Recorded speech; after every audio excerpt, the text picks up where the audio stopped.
supervising spirit of my altar knew much more than that. He knew the solution out of the problem. Most of the time when the devil comes your way, what he does is that he stirs you up. He wants you to act in the flesh.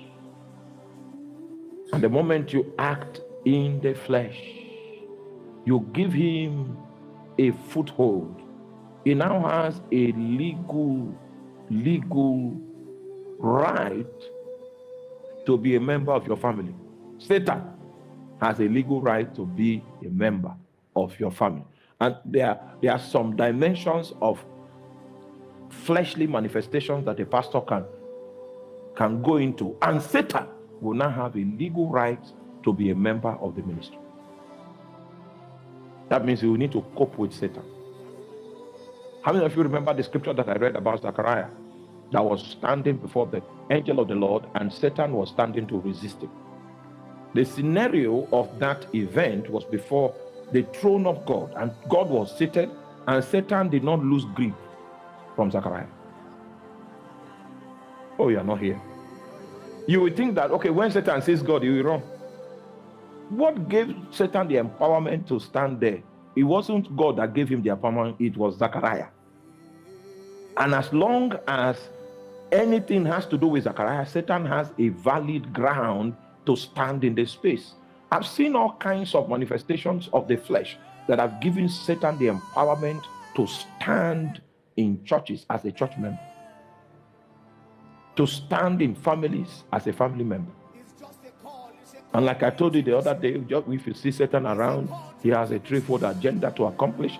He came to steal, he came to kill, and he came to destroy. You might see him putting on spectacles. He's not about to, it's not a selfie. He's not posing for a picture.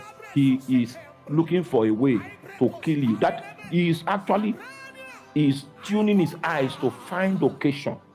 It's not photograph he wants to take. He wants to kill.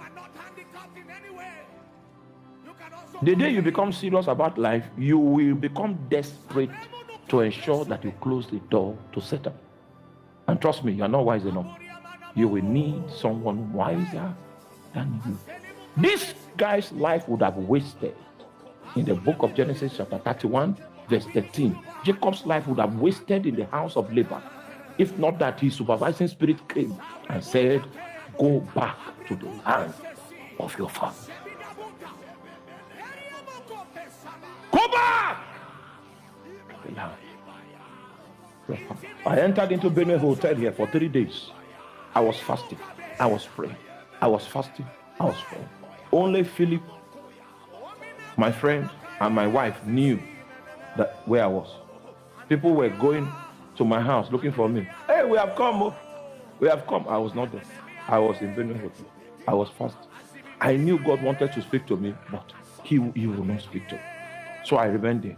I did fasting and prayer for 3 days, and God did not speak. And I only had 3 days, so I had to pack my things to go back to work. Have you ever been there before? You finish dry fasting and nothing came out. So you just carry your bag and say, thy will be done. Thy will be done.